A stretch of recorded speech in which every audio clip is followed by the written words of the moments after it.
Good evening, gentlemen. We are back to another session, and this time we are going to talk on something which is very important as far as the subcontinent is concerned, and it means concerning Pakistan and India. Basically, I'll talk about Pakistan and the role of the Pakistan Army after 1947. Now, the Pakistan Army is a very large force. It's almost the seventh largest army in the world, with a strength of almost 750,000, and it's got divided to 10 corps. They have 33 lieutenant generals, 197 major generals, and two four-star generals. I mean, one will ask, what is such a huge army doing? Well, they are doing the best thing which they can do, that is, enjoy themselves. That is the fact. And control the country. And they've been doing it for the last 64 years. Actually, it started around 55, 56, so you can take it, it's almost more than 64 years. Because that time, Major General Iskandar Mirza became the president of Pakistan and he appointed General Ayub as the defense minister. General Ayub Khan was the chief of the Pakistan army, and why he did it, we don't know. But then, Iskandar Mirza had an axe to grind, and he actually cut his own grinder and finished himself. Because Ayub Khan carried out a military coup against Mirza in 1958, and Mirza was woken up early in the morning at 4 o'clock, and a pistol was put to his head, and the man who did it was a person called Brigadier Yahya Khan, who later on became general and chief of the Pakistan Army, and then later the president. This man took Iskandar Mirza to the first plane flying to London and sent him there, exiled. And that man died in London in very poor condition, and his body was not allowed to come back to Pakistan. It was buried in Tehran, courtesy the Shah of Iran, Reza Pahlavi. So this is something like dog eats dog. You can't imagine this sort of situation happening. Well, Pakistan has been like that. But one thing I'll say about Ayub, from 58 to 68 is probably the best time Pakistan ever had, which is, that's why they call it the decade of development. There was no development, but at least there was stability. And Ayub, being a Sanders-trained officer, were more angelicized than the others, and he didn't bring Islamic laws in force. In fact, he brought in a family ordinance that restricted marriages, and he did a lot of good for Pakistan. But he was not above board, because in the election against Fatima Jinnah for the post of president, he probably would have lost, but he rigged up the election, and Fatima Jinnah, the sister of Muhammad Ali Jinnah, lost. Ayub, however, overstepped his brief when he went into a war with India in 1965. Now, that was the time Ayub thought, and he should have thought better. He thought the Indian army was a pushover. He made his assessment from the way the Indians had fought the Chinese in 1962. But as I said, he should have known better because he had been part of the Indian army. Now, despite whatever you might say, or Ayub might say, actually, as per my information, he was from the Chamar regiment. And later, after 46, the Chamar regiment was disbanded, and he began to say he's from some other regiment, not the Chamar regiment. He said he's from the Baluch. Well, it really doesn't matter because he then made himself field marshal also, and he'd been the only field marshal in the Pakistan army. But in 68, as I told you, he had to go. And later on, he had a very sorry end. And he handed over power to Yahya Khan. Now, Yahya Khan, I mean, was another good man, let me tell you. But he was fond of the good things of life. He wanted to enjoy himself. He had a lot of love affairs here and there. And he had a celebrated consort with named Noor Jahan, the famous Pakistani singer. And I was reading his biography at one stage when she was in Japan. He was on the line, on telephone with her, talking to her. He told her to sing a song. from Japan, and he was sitting and listening and dancing. And he was really not a realistic man, though he had good ideas. He was the man who got the first one man, one vote system going in Pakistan. Well, all credit to him, he did it. But when the election was won by Mujibur Rahman of the Awami Party, he developed cold feet because of pressure from the politicians of West Pakistan led by Zulfikar Ali Bhutto. And that result was a charge of treason was framed against Mujib. He was arrested, brought to Lahore, and was being tried by a military court. And then there was a war. And despite all the information being fed to him that Dhaka has been surrounded, I think 3 days before that, he was holding a party in the president's house. So he had to go. He went. And when he went very sadly. He was put in house arrest for about 7 years and only released once General Zia came into power, and then he died. So it has been a sad end for these two generals. Now, the man who came into power was Zulfikar Ali Bhutto, another maverick man, a very brilliant man, but maverick, a man who was a megalomaniac. He wanted to be everything and everything put together with him in charge. So he became the chief martial law administrator, he became the president, but he framed a constitution in which he became the prime minister. And the president was required to appoint somebody else. And he was wary of the army because the army, after losing the war against India in 1971, had been sent in the barracks. So there was nothing much the army could do. And so in that situation, he appointed General Zia-ul Haq as the president of Pakistan. Sorry, as the chief of the army staff, my mistake. Zia was actually from Jalandhar. He was a Punjabi who had migrated from Punjab, India, and gone there. And he was a very ambitious man. And he is known also as the Mullah General because he was a very, very strict Islamic follower. Now, when he came to power, he had ambitions. And Bhutto, as usual, was playing to the gallery. The economy of Pakistan had gone down. There was unrest. The opposition was agitating against him. And in one of the elections, the last one, it was totally rigged. There's no doubt about it. And Bhutto won the rigged election, so he thought he would continue. But there was a grave charge against him that earlier in 71, he was responsible for the breakup of Pakistan. And probably he had to pay a price. And this time there was a military coup. Zia took over. He rang him up early morning and told him, "Sir, I have taken over." Bhutto didn't expect what's going to happen next. But then perhaps he didn't know that his fate had been sealed. And General Chishti and other generals, corps commanders all decided that Bhutto must be executed from the scene. They had earlier offered Bhutto a chance that you can go away from Pakistan in exile. But Bhutto thought he's all powerful. I mean, he was talking of Islamic bomb. He was talking himself of him as a great Islamic leader. See, people must be realistic, and he didn't know his power. He didn't know his limitations. Bhutto was tried in the Punjab High Court for a murder which he had not committed. That's a fact. Ramsey Clark, the former Attorney General of the Americans, attended the trial, and he found it was a farcical trial. Fictitious information was being passed. Witnesses were changing their evidence.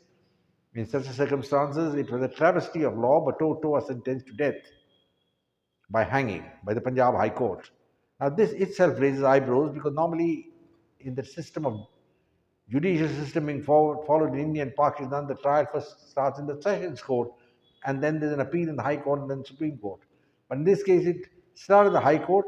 There was an appeal in the Supreme Court, but by a split verdict, the Supreme Court upheld the High Court decision, and Bhutto at 4 o'clock in the morning was hanged.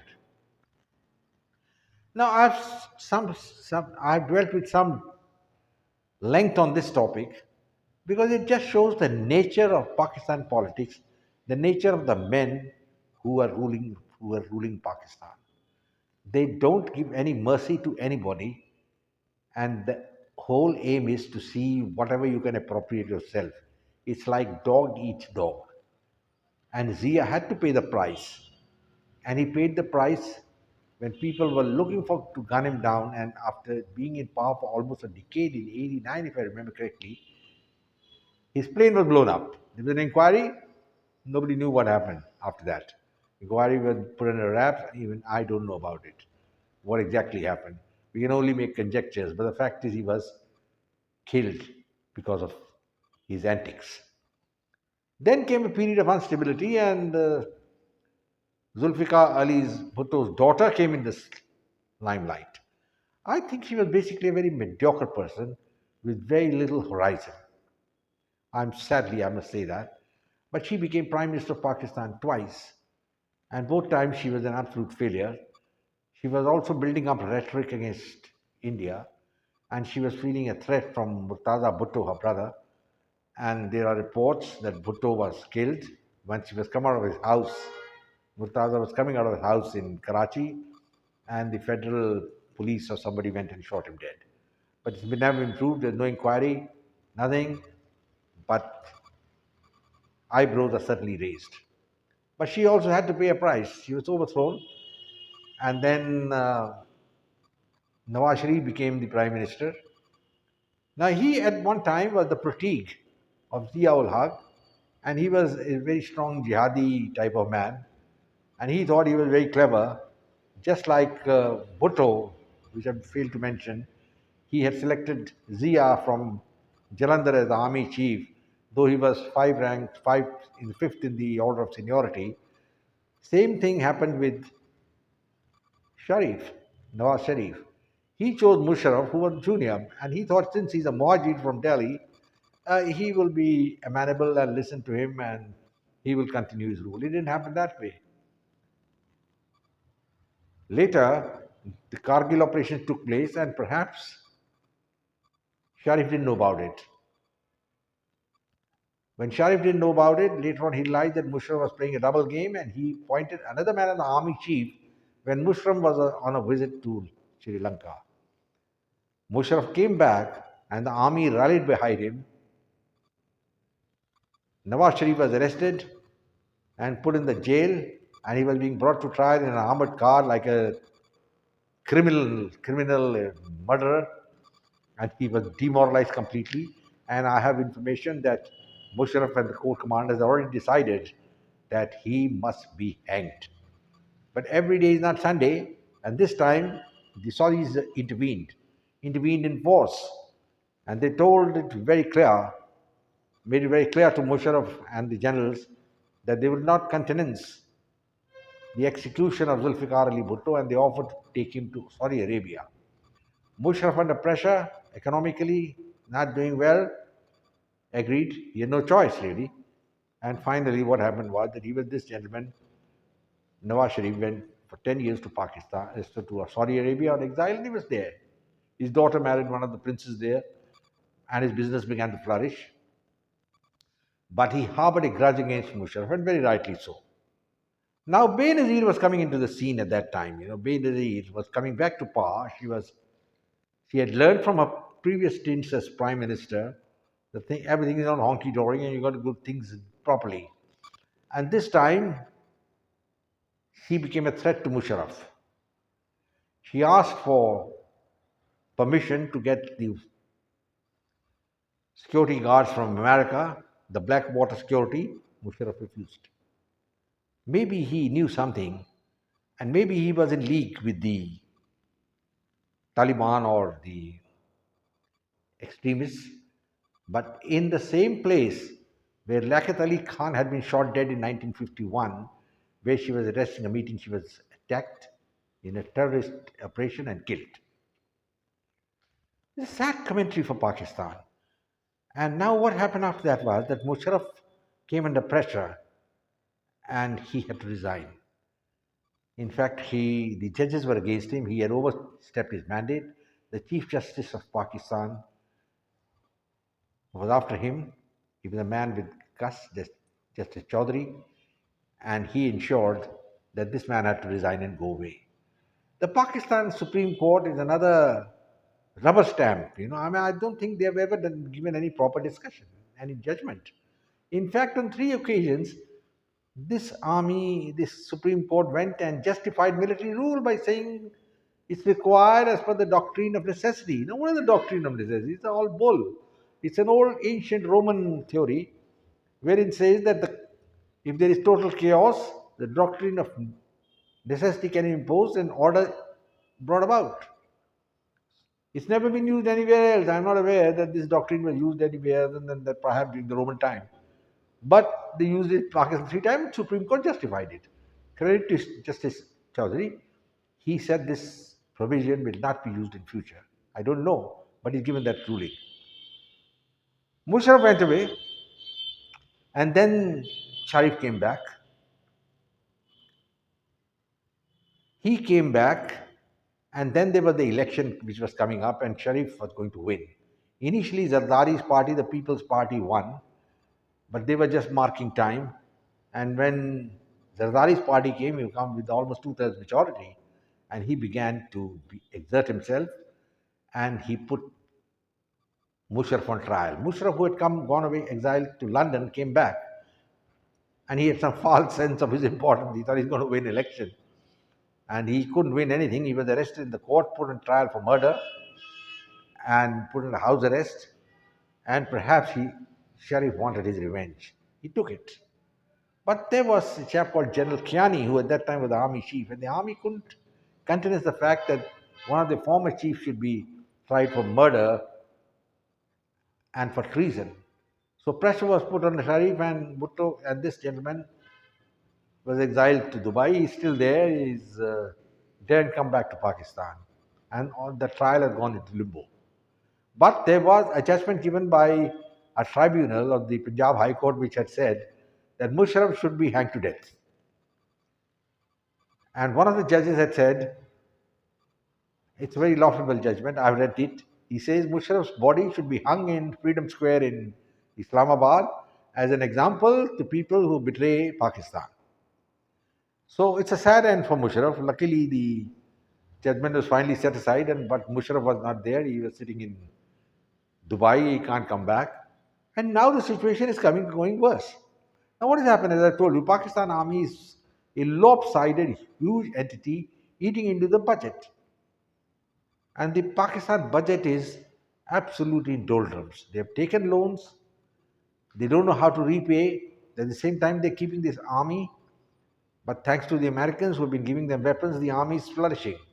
Even now, the Americans have given about $400 million for the upgradation of the F-16s.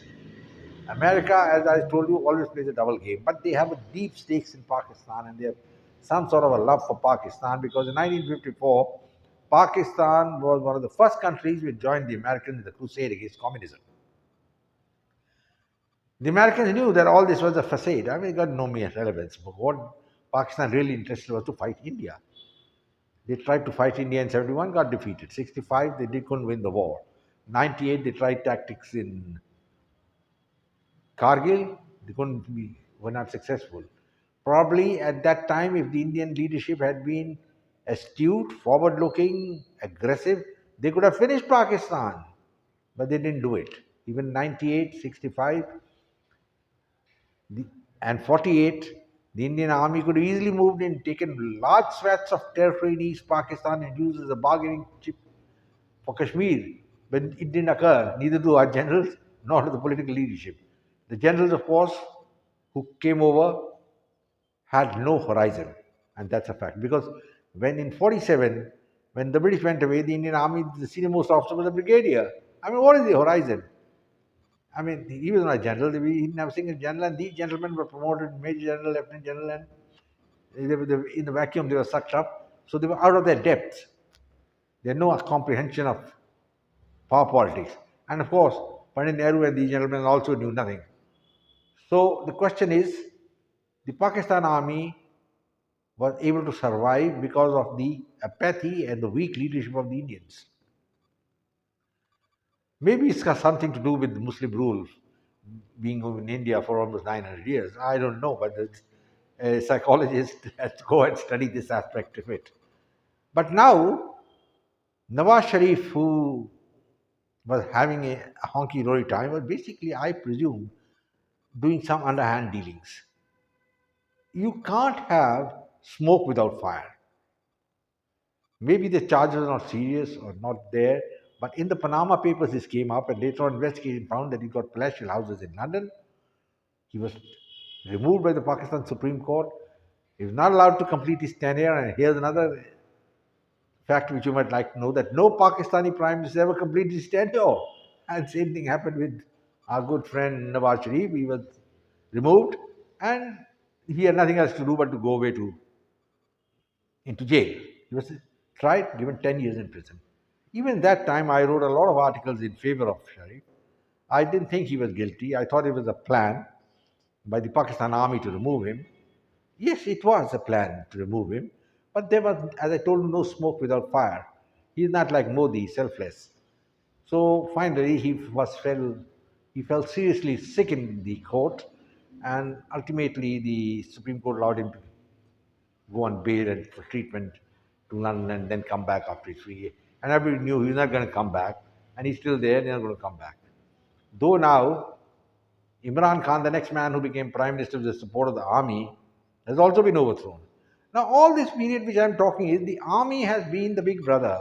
I wonder if you all read the book 1984 by George Orwell.